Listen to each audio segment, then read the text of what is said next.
Every disappearance begins in the ordinary, the moment before, when the world is still solid. A Tuesday afternoon, rain humming on the asphalt of a strip mall parking lot. Lena clicks her remote, and the taillights of her car bloom red.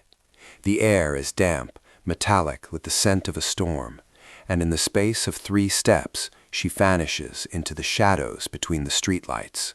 The reconstruction of a life's last moments always starts here, with the routine, the familiar routes, the daily thresholds, the blind corners where sightlines break.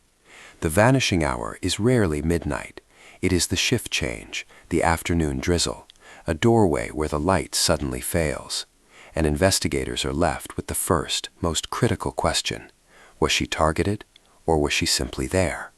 An abduction can be an explosion of sudden violence, a crime of proximity, or it can be a slow, patient burn, a calculated campaign of grooming that unfolds over weeks. A fake rideshare beacon flashes on a phone. A voice that knows your name nudges you off your path. Which is the greater threat, the hand that pulls you from the street, or the voice that slowly coaxes you into the dark? The tactics are always the same: urgency, secrecy, isolation, each one a thread in a carefully woven trap. The investigation anchors itself to the physical world. A phone left buzzing in a locker goes unanswered. A key fob that will never again ping a door.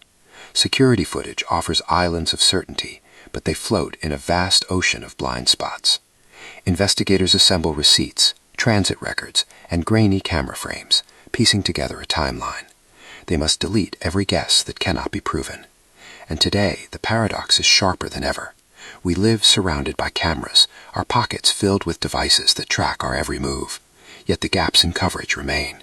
As the rain washes away the evidence, the quiet finally fractures. Near midnight, the strip mall glows under the sodium gold of the lamps. A detective knocks on another door, his knuckles aching. Volunteers tape damp flyers to telephone poles. And in her car, Lena's mother waits, the heater ticking, her phone lying face down on the passenger seat. The work is methodical. Canvases become maps. Layered interviews retrace a life's routine. Detectives sift through false confessions, weighing them against a faint digital trail. But with every passing hour, the truth becomes tangled in a rising tide of noise. One blurred figure in a grainy video clip becomes the white van that everyone swears they saw.